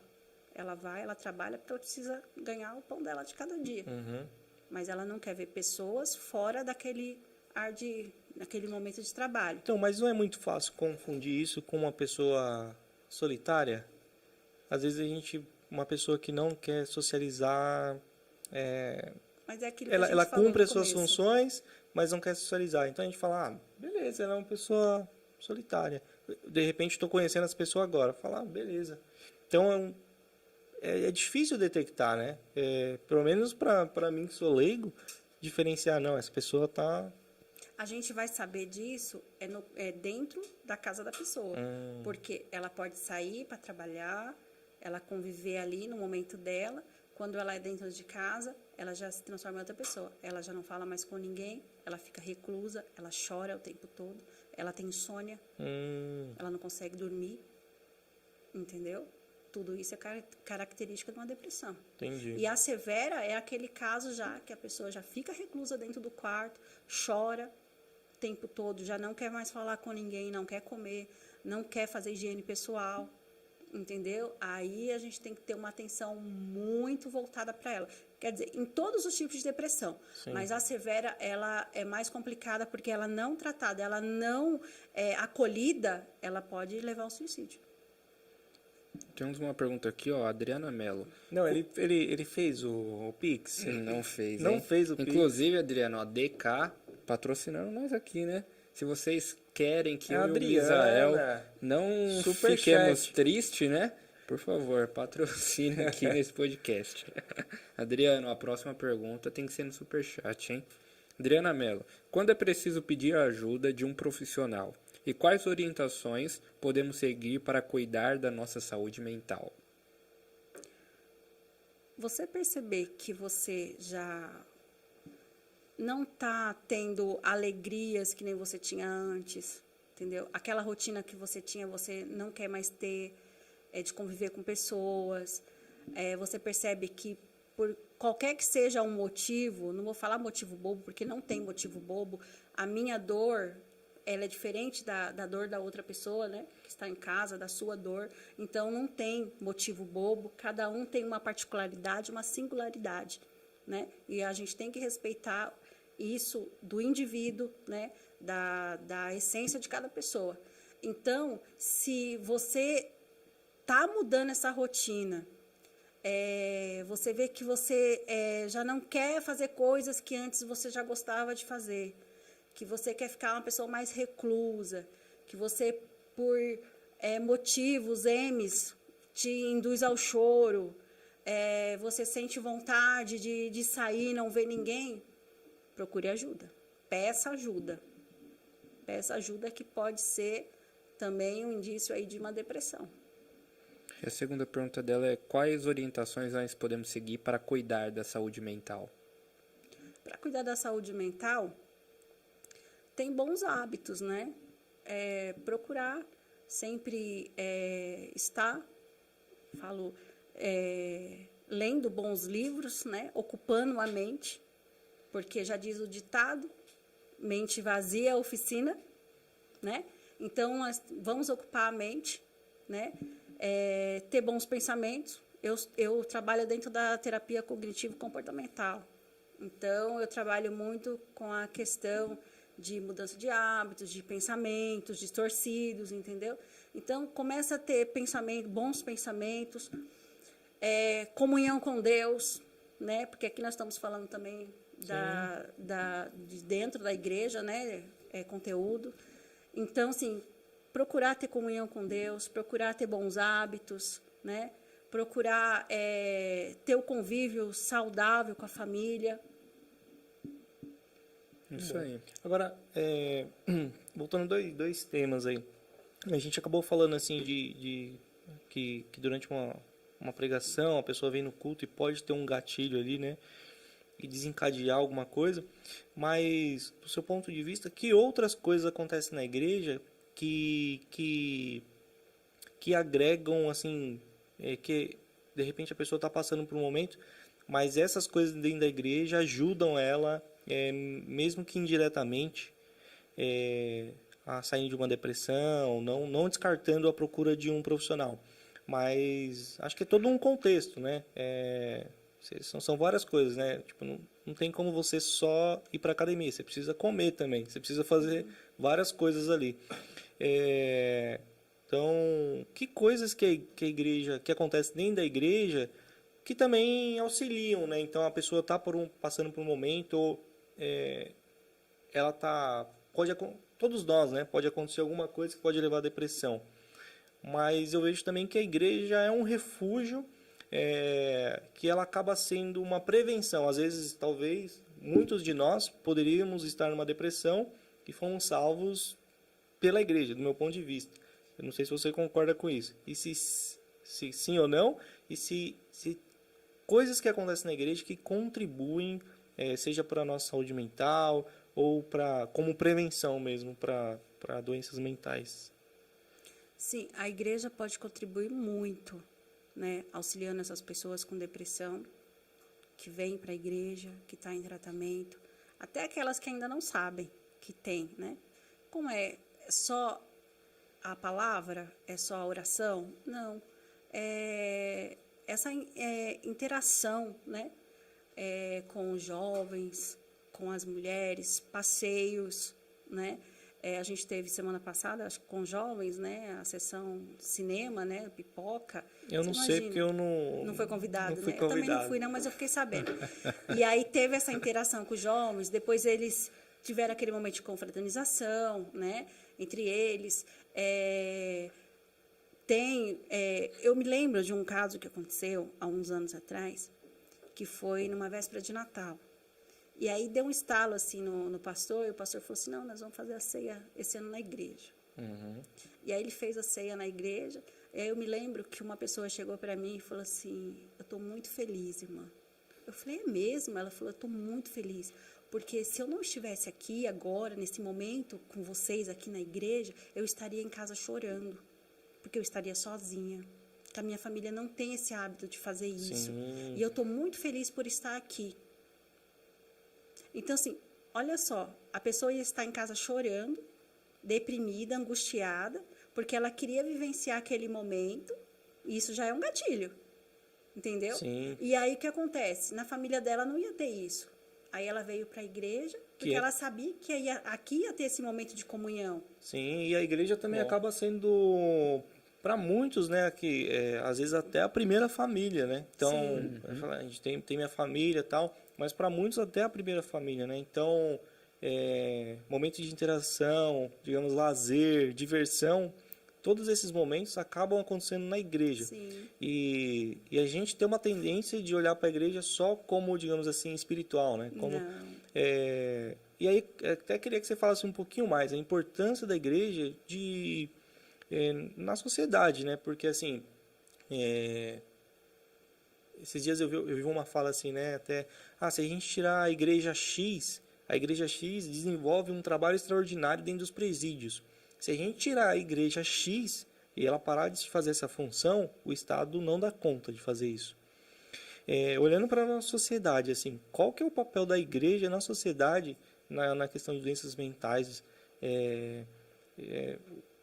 Se a igreja simplesmente parasse de exercer as funções dela, o que poderia acontecer? Assim? Porque muitas pessoas vêm para a igreja, talvez por uma tristeza, ou já em estado de depressão, e ela recebe uma palavra ali, novamente, não descartando a procura de um profissional, mas às vezes a pessoa consegue sair daquela situação por uma palavra que ela ouviu da igreja, às vezes não inconscientemente, mas conscientemente, né? Às vezes a pessoa está sendo usada por Deus mesmo, e Deus está tirando a pessoa da depressão naquele momento, né? Então, e a gente sabe que, e aí sim entra na parte espiritual, né? Mas a gente vê também que a igreja tem uma importância na sociedade como um todo, né? Então, porque quantos ex, né, vêm para dentro da igreja, né? E no caso das doenças mentais, das pessoas que muitas vezes quantos relatos a gente tem de pessoas que eu ia tirar minha vida e aí eu ouvi uma palavra no rádio e não tirei minha vida. Eu ia tirar minha vida, vi um programa de televisão falando não tirei minha vida. Qual que é a sua visão? Olha, já falei sobre o livro, e dentro desse livro, o autor ele dá 3 regrinhas que vai abranger essa sua pergunta, né? A pessoa que está em depressão, que já tem esse transtorno, que vem para a igreja já para se curar, né? Sim. Vamos falar espiritualmente, né? Então ele fala, primeiro é o remédio, segundo é a psicoterapia, terceiro é a fé. O que motiva tudo isso é a fé. Então, a fé é um dos principais fatores aí na cura. Você quer ver maior palavra de incentivo, né? Para uma pessoa que está passando por angústias, por problemas emocionais, que tem dentro da igreja, quando o pastor abre a palavra e fala, o Senhor é contigo, vai nessa tua força. Sim. O Senhor é meu pastor, nada me faltará, ainda que eu ande pelo vale da sombra da morte. Tudo isso vai gerando o quê na pessoa? Fé, convicção. Hoje eu não estou bem, mas amanhã eu vou estar, eu vou melhorar. Eu preciso estar aqui ouvindo palavras, né? Então, a fé é essencial. Bom, muito bom. E também a questão pelo menos do meu ponto de vista, né? Dentro da Bíblia, né? Vai discorrer ali, tem várias palavras que vão te ajudar, né? Nos momentos difíceis. E E também essa, querendo ou não, né? Às vezes a pessoa tem uma vida corrida ali, não consegue ter uma socialização com ninguém, né? E a igreja proporciona também isso, né? Ter Sim. amizades, igual você falou, Sim. lazer e tal. E isso também junto com acompanhamento psicológico, Sim. né? Eu acredito que acelera o processo, né? Sim, de cura. De cura, de estabilizar a situação, né? O esquizofrênico, ele não tem, assim, dentro da ciência, uma cura, mas tem a medicação, tem a psicoterapia, onde vai estabilizar esse problema, né? E nós cremos também que o Senhor é médico dos médicos, Ele pode curar, né? Sim. Ele pode fazer todas as coisas, estabelecer, mas a igreja tem um papel fundamental nisso, né? Porque o próprio Deus, desde o Antigo Testamento, na própria palavra, já vem falando sobre depressão. E Deus já vem com a intervenção. Você vê no livro de Josué, no capítulo 1, quando Moisés morreu. Ele morreu, aí o povo, durante 30 dias, se não me falha a memória, começa a lamentar a morte de Moisés e ficam prostrados. E Josué, que era para levar o povo, o que acontece com Josué? Ele para e começa a vivenciar o luto. Aí Deus vem aqui para ele e fala o que para ele? Deixa eu ver aqui. No capítulo 1 diz assim: depois da morte de Moisés, servo do Senhor, o Senhor disse a Josué, filho de Nun, auxiliar de Moisés: meu servo Moisés está morto. Ele está falando assim para Josué: olha, o tempo do luto, Josué, passou, agora você precisa se levantar.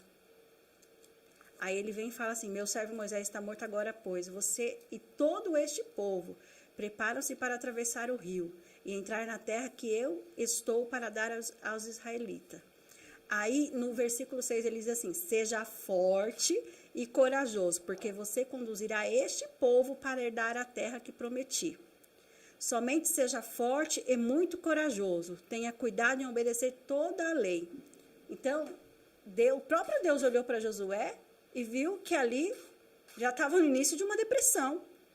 Ele já estava prostrado, vivenciando demais o luto de Moisés. E ele precisava se levantar porque ele tinha uma missão, né?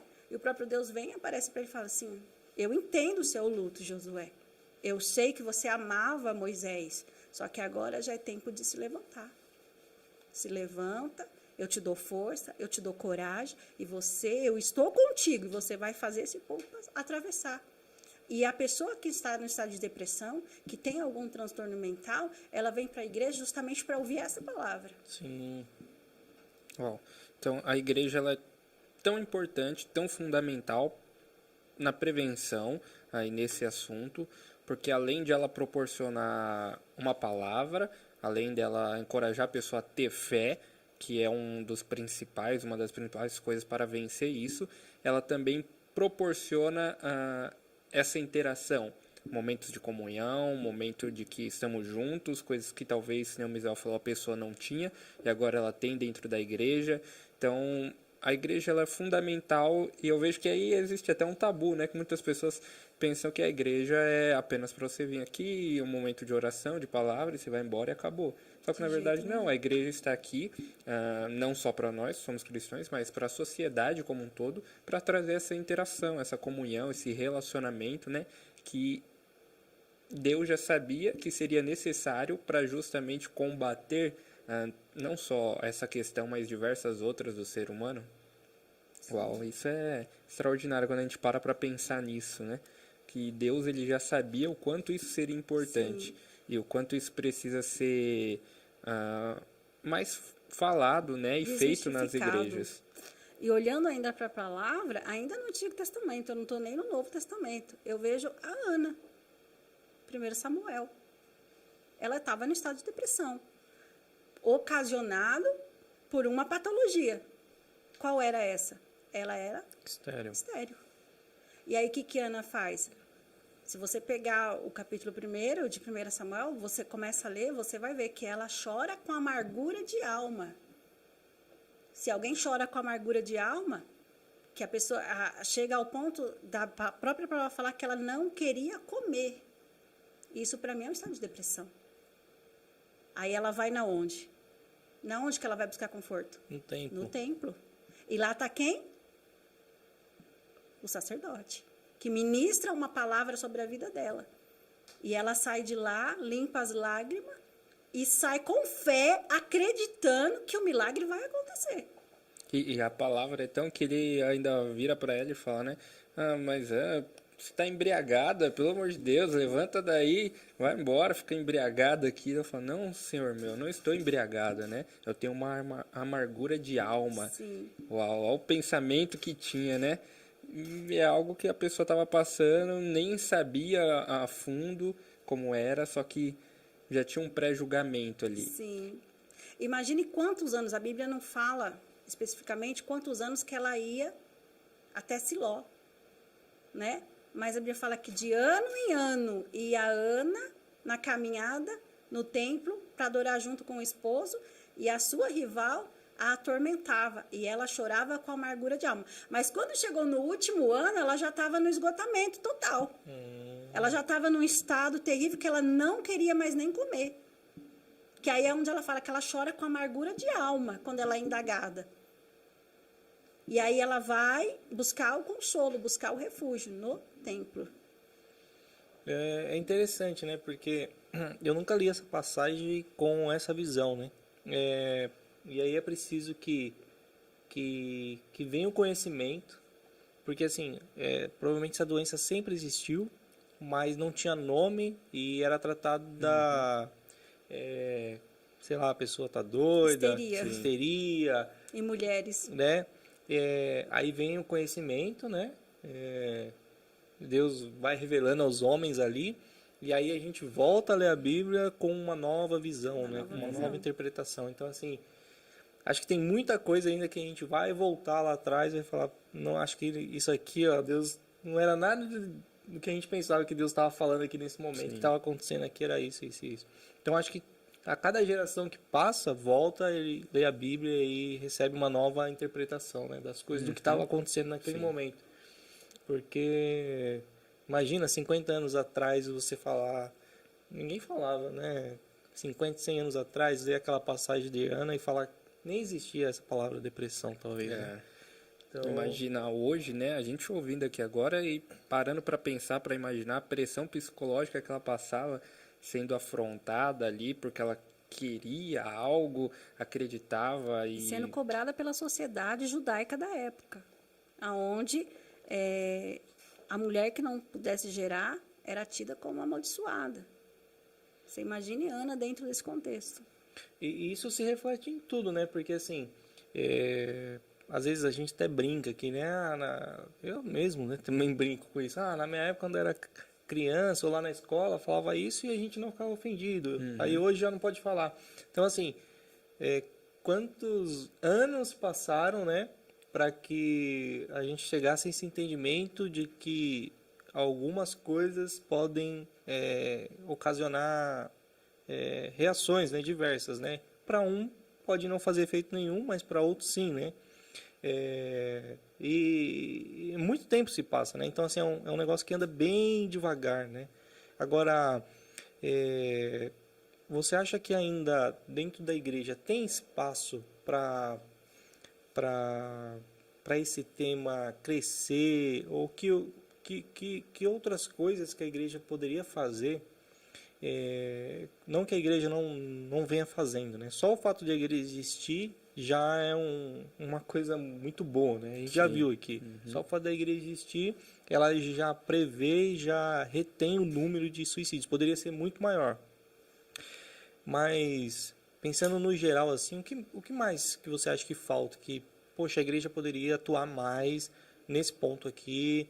Ou, eu não sei, estou só jogando no ar aqui, mas onde mais a igreja poderia atuar nesse tema, ou abordar dentro desse tema de transtorno? Isso. Vamos trazer um tema bem falado ultimamente, atual: autismo, espectro autista, né?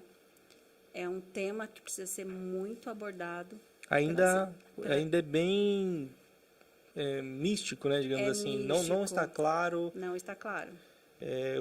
Tem várias faixas também ali. Sim. E nós temos visto, né? Isso desenvolver, porque começa criança, né? Não desenvolve na fase adulta nem no adolescente, já vem, a criança já nasce. Então, nós temos que abordar esse tema para essa, né, essa nova... como eu posso dizer?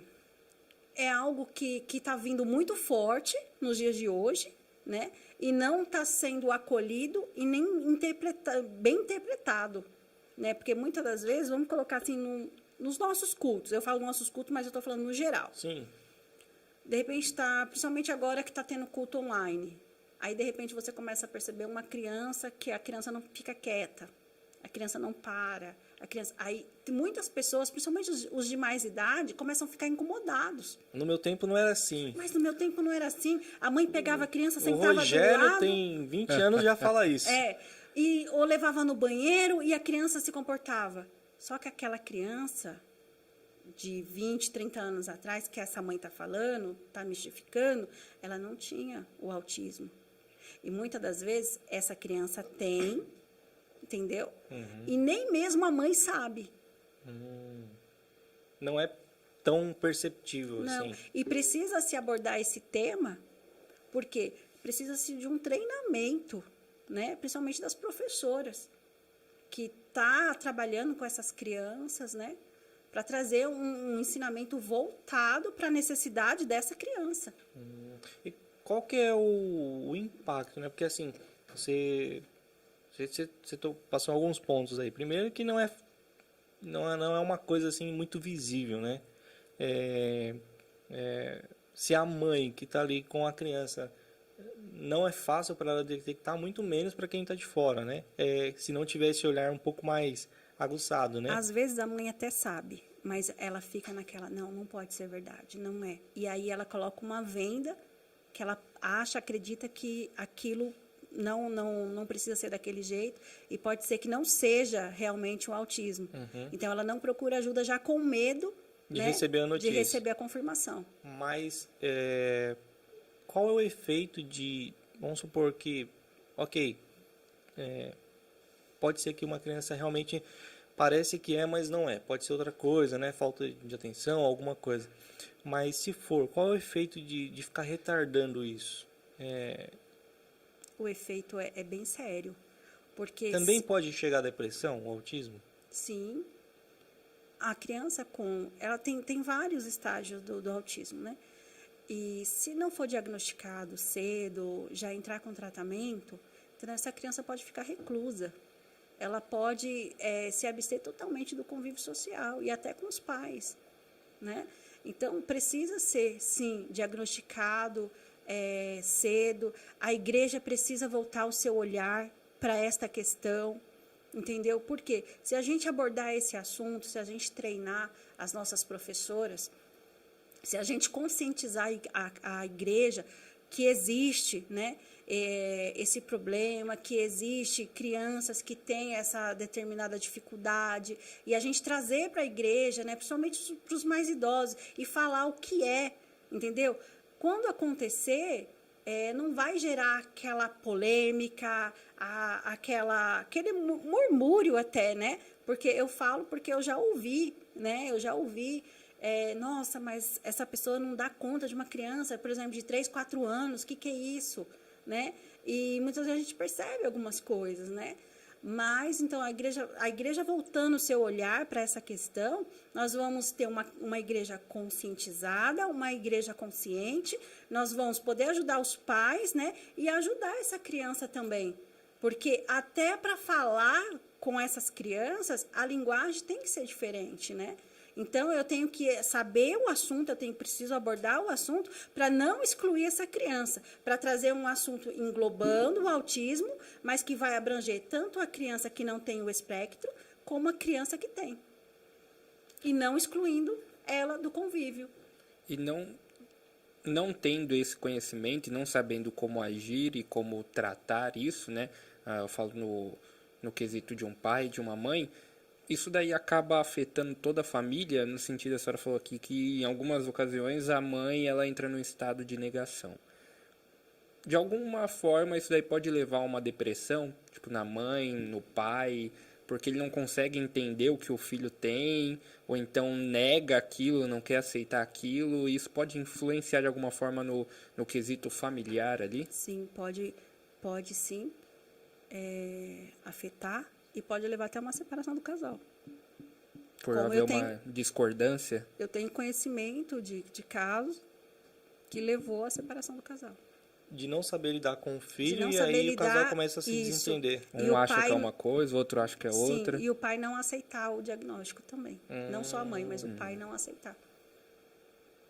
É algo assim bem... Se for diagnosticado cedo, se entra logo com o tratamento, né? Direcionado ao tratamento, fonoaudiologia, fisioterapia, psicologia, né? Vários outros tratamentos, para que essa criança ela venha ter uma qualidade de vida, né? Para que ela cresça não tão dependente dos cuidados da mãe nem do pai, né? Por isso que tem que ser abordado esse tema, tem que ser falado, tem que trazer para o conhecimento. Agora, a criança que é detectada ali com autismo e tal, ela vai crescer e vai ter uma vida normal, dependendo do grau ali. Depende do grau Depende do grau. e do tratamento. Quanto antes, mais rápido mais começar o qualidade tratamento. de vida, mais independência. Entendi. E aí também, então, esse também é uma outra coisa que provavelmente há alguns anos atrás seria considerado um doido, digamos assim. Sim, é uma criança sem limite, uma criança totalmente que não sabe o que é regras, o pai e a mãe não sabem educar, né? Entendi. Mas se a gente voltar esse olhar, né, científico para a patologia, né, para o tema que está vindo muito forte, a gente vai começar a entender, né? E ao invés da gente afastar, a gente vai acolher, vai ajudar essa mãe, esse pai a acolher também essa criança. Sim. E é muito importante, né, o ponto que a senhora tocou aqui, da igreja ter esse treinamento, né, os obreiros ali, Conscientização sim, também, né? as irmãs que estão na sala, as professoras, e até os obreiros, porque antigamente a gente via a criança correndo, o obreiro já avisa, vem aqui, senta aqui, Só croque. ó irmão, se seu filho ficar bagunçando aqui, vou pegar ele. Mas dependendo da criança, não dá, se você precisa ter um mínimo ali de, talvez, de percepção para conseguir entender. Tipo, essa criança é uma outra forma de tratar, de falar, de agir nessa situação, né? Sim. Isso também não quer dizer que toda criança que vai correr na igreja ou, né, fazer birra é porque tem o espectro autismo. Não, né? Tem casos e casos. Por isso que tem que ter um olhar voltado, o tema abordado, entendeu? E a consciência, trazer a consciência o que é o autismo. Sim. Então, para mim, assim, o que ficou mais claro é que um dos papéis hoje, né, da igreja, além de tudo que ela está fazendo, é trazer conscientização. Sim. Então, seja do Setembro Amarelo, seja da depressão, seja Outubro Rosa, Novembro Azul, autismo, trazer conscientização. Primeiro porque a gente tem essas diferentes faixas de idade.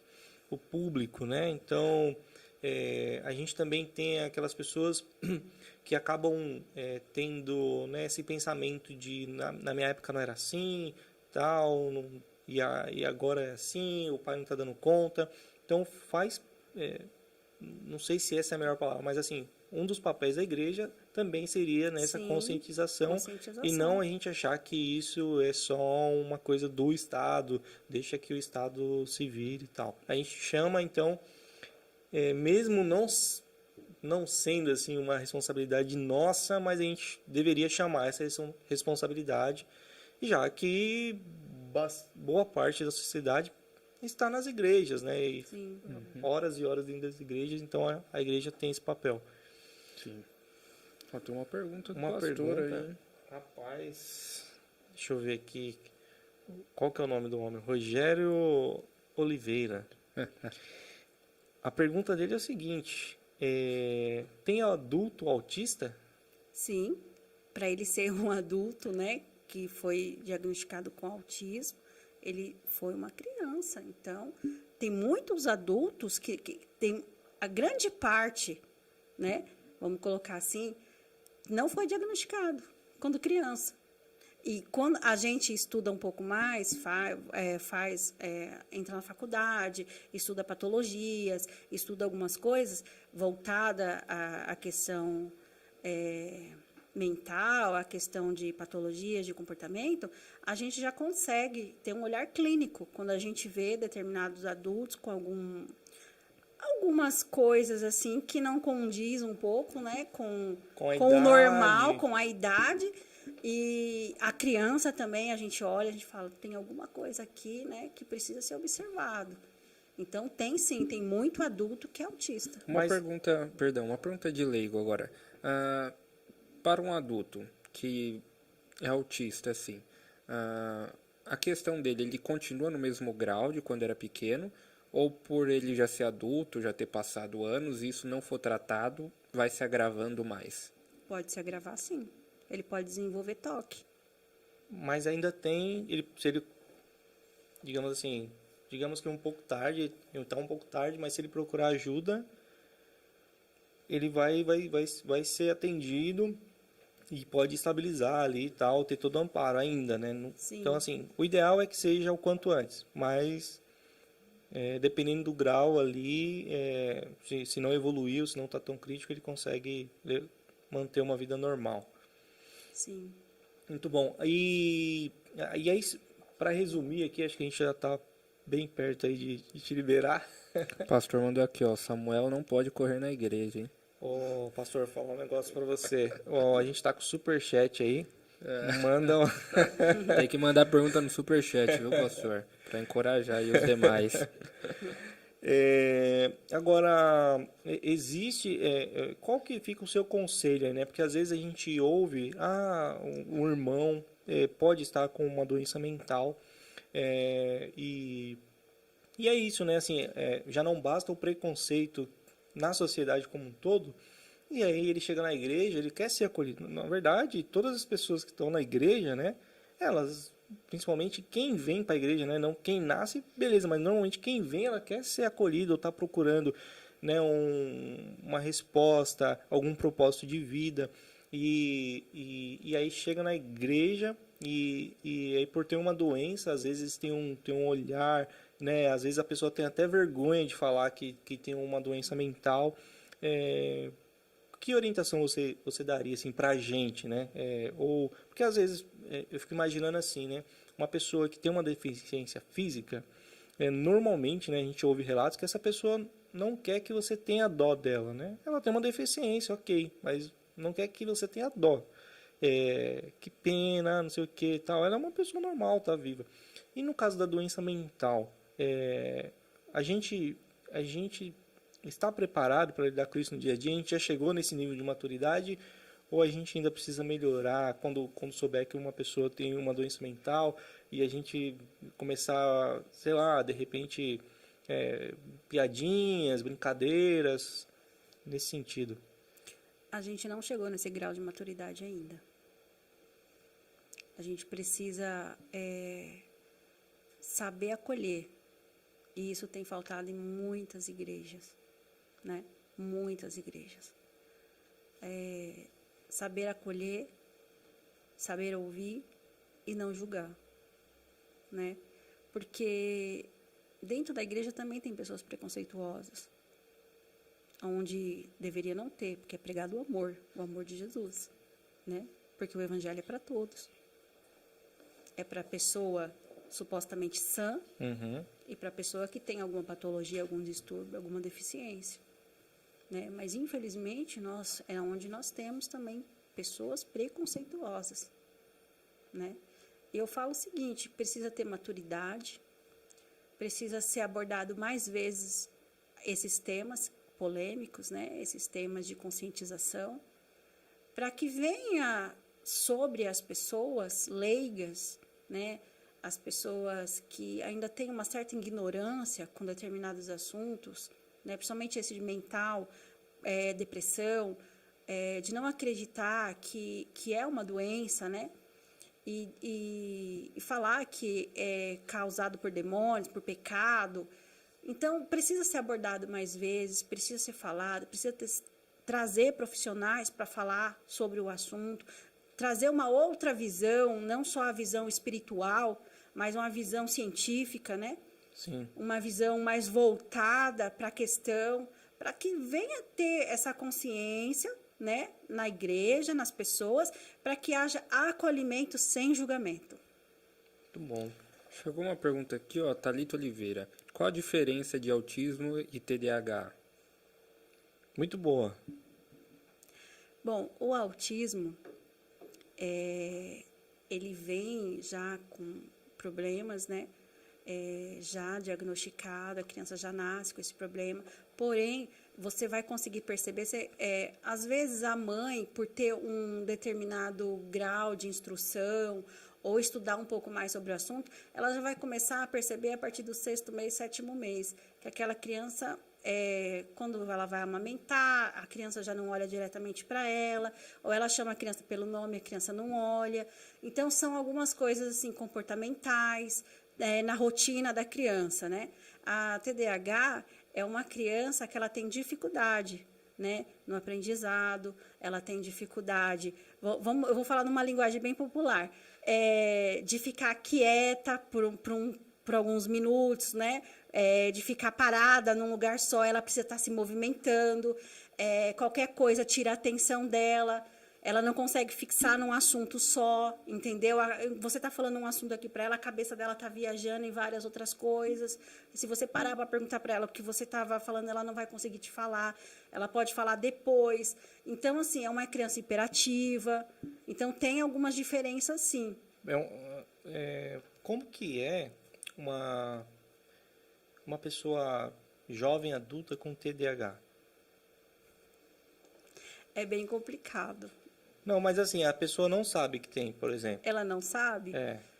Quais sintomas? É complicado até para mim falar alguma coisa aqui, porque alguém, se tiver alguma pessoa neurótica, ela vai começar a falar, meu Deus, eu acho que eu tenho TDAH, né? Tem várias coisas. Pode ser que seja uma pessoa que tem difícil, que não consegue focar numa determinada coisa, assunto, ela tem dificuldade de aprendizado, ela, por exemplo, começa a ler esse livro, ela não consegue chegar até o final, ela chega na 10ª página, aí ela já começa a distrair com outra coisa, né? Às vezes, pessoas que, como eu posso dizer, derruba muitas coisas no chão, tropeça várias vezes, assim, pessoas um pouco desastradas. Eu tô ouvindo aqui e eu acho que eu me identifiquei. Acho que tá rolando uma identificação aqui. É difícil para mim até falar sobre isso numa linguagem do senso comum, popular, porque, assim, pode ser que tenha pessoas que falam, eu tenho tudo isso, nossa, eu tenho TDAH, e às vezes não é, né? Às vezes eu, por exemplo, se eu estiver muito preocupada... Desastrado mesmo. Se eu estiver muito preocupada, se eu estiver com várias coisas na cabeça para me resolver, eu começo a derrubar as coisas, entendeu? Então, varia de pessoa... Diminui o nível de atenção. Isso aí tem que ser diagnosticado por um profissional. Então, eu estou falando assim, superficialmente, algumas características só. Mas não quer dizer que se uma pessoa ela é um pouco desastrada, ela tenha TDAH, né? Isso aí tem que ser... Mas aí, no caso, se a pessoa é o tempo todo, aí vale a pena procurar. É complicado, né? Já viu aquela pessoa que você está falando com ela e ela está no celular, ela está olhando e... Você entendeu o que eu estou falando? O quê? Entendi. Só que ela é assim o tempo todo, né? Ela não consegue parar, ela não consegue ficar quieta. Você, para aí, fica quietinho um pouquinho, só um pouquinho. Não, então, eu puxei esse assunto do jovem, adulto e tal, porque às vezes a pessoa não sabe. E aí ela tem dificuldade ali, seja com o aprendizado e tal, e ela está pagando um preço, às vezes por não saber que ela tem uma dificuldade, que poderia, né, buscar uma orientação e tal.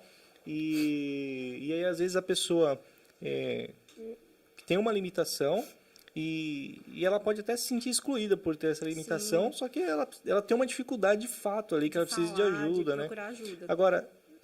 Se a pessoa te ouviu aí, como eu, que me identifiquei com várias coisas que você colocou... Por isso que eu não como gosto nós. de falar. Nos comentários Por isso também, que tem o pessoal Se identificou. Vamos supor, né, que essa galera que está aí no chat, que se identificou, acho que eu tenho. Como que eu posso tirar essa dúvida? Quem que eu devo procurar? É um psicólogo também? Psicólogo, psiquiatra, né? Neuro, que vai estar indicando, fazendo exames, porque tem que ver assim, se é só comportamental ou se tem realmente assim, uma patologia aí, entendeu? Tem transtornos mentais que ele começa através de uma patologia. Sim. E aí vai ser, a pessoa pode ter uma disfunção na tireoide e de repente ocasionar algum problema mental. Sim. Entendeu? Que ela não sabe que ela tem essa disfunção. Aí ela vai até o psiquiatra falando que ela está, por exemplo, vendo formiguinhas subindo na parede, num lugar que não era para ter, e ela fala que vê vulto, que vê não sei o quê. Isso eu estou tirando do lado espiritual, sim, tá? Sim. Uma pessoa que começa a ter visões, e ela vai e fala para o psiquiatra, doutor, eu estou assim, o psiquiatra, antes dele falar qualquer coisa, dele diagnosticar qualquer coisa, ele vai falar, vamos fazer exames. Aí ele vai pedir exames, né, laboratoriais, para estar diagnosticando isso. Aí vai que a pessoa, ela está com distúrbio na tireoide. O que ele vai fazer? Ele vai tratar. E aí, de repente, aquele problema mental vai sumir, porque Sim. era uma disfunção na tireoide. Sim. Então, tem casos e casos. Antes da gente finalizar aqui, uma pergunta final. O que voltando a gente pincelou aqui, né, vários temas e assuntos, mas voltando para o tema do suicídio, o que é que a senhora recomendaria para uma pessoa que tem pensamentos suicidas? Procure ajuda. Procure ajuda. Não se isole. Você não é uma ilha, você não está sozinho. Procure ajuda. Bom, acho que é isso aí. Acho que esse é o recado aí, né? Um tema muito importante. Se você está passando por alguma dificuldade, se sente sozinho, tem algum pensamento de inutilidade, que sua vida não serve para mais nada, né? Procure ajuda, procure um amigo que te acompanhe, que vai te levar a algum lugar. A gente sabe que o acompanhamento médico nesse momento é importante, às vezes até com medicação, né? Sim. E aí, como já foi dito aqui também várias vezes, né? A igreja, né? A questão da fé. Claro que a gente vai puxar sardinha para o nosso lado aqui, né? Somos cristãos e, sem dúvida, né? A igreja pode colaborar, né? Sim. Então, acho que esse momento aqui, justamente para falar, né? Que a importância dos pastores aí também direcionar a pessoa com algum problema mental, né? Foge ali do espiritual para buscar uma ajuda médica, né? Também ter essa percepção. Sim. Então, acho que foi muito bom esse bate-papo. O que você achou aí, Rogério? Foi um assunto, nós descobrimos, né? Um assunto muito importante. Muito importante. Começo a gente perguntou se realmente era importante. E agora nós chegamos à conclusão que é extremamente importante. É exatamente isso que o Misael falou. Procurar ajuda, né, de um profissional e também na questão da igreja, né? Procure estar envolvido para ter esse momento de comunhão, de relacionamento, para prevenir, é uma forma de prevenir também a chegar a esse ponto, né? Vários pontos, né? Às vezes a pessoa não quer mais participar de nada, não quer se envolver, não tem nenhuma interação. Esse também é um ponto aí de atenção, né? Sim. Que a pessoa começa a se isolar, né? Muito importante para o familiar também, que está percebendo que tem uma pessoa que está com esses sintomas, que percebe que essa pessoa não está mais agindo dentro daquilo, da normalidade, né? Está percebendo que a pessoa está muito triste, que a pessoa... Como é que eu posso perceber que tem alguma coisa errada, que essa pessoa que de repente já está numa depressão, ela começa a ter pensamento suicida? O familiar começa a observar isso, entendeu? A pessoa começa a mudar a rotina dela. A pessoa, de repente, ela está muito triste, daqui a pouco ela está muito eufórica. De repente, ela está reclusa no quarto e no outro dia ela começa a visitar os parentes. De repente, ela começa a abrir o guarda-roupa dela e começa a se desfazer de roupas. Então, aí já é para se pensar. Não julgue. Se você não pode ajudar esse familiar, procure ajuda para ele, porque alguma coisa está sendo desenvolvida ali. Ok. Uau. Fica aí o recado. Isso aí. Muito bom, gostei bastante, aprendi bastante coisa aí. Agradecer aí você que participou, o pessoal aí nos comentários. Acho que a gente não conseguiu responder todas as perguntas, né? Teve bastante pergunta aqui, hein? Rapaz, fica Mas, pra uma próxima. fica para uma próxima. Obrigado aí. E a gente se vê no próximo podcast aí, Moving Podcast. E eu Recado? gostei, porque a Adriana, ela comentou aqui, vamos ver isso daí, de um A patrocínio da DK Estamparia. Nós estamos Olha, te esperando, estamos aguardando, vai ficar legal Cadê, a diretor? logo. Tá aparecendo aqui o número, o e-mail, tá aqui embaixo, hein? Entre em contato. Inclusive, vou parar de falar aqui o nome da sua empresa enquanto não vingar de fato o patrocínio. Corta aí essa parte, por favor. É isso aí, pessoal. Muito obrigado. Até uma próxima. Muito obrigado, pessoal. Muito obrigado, Patrícia. Até uma próxima, hein? Obrigado pela oportunidade de falar um pouquinho mais, né, sobre esse assunto. Boa noite para todos. Obrigado. Obrigado.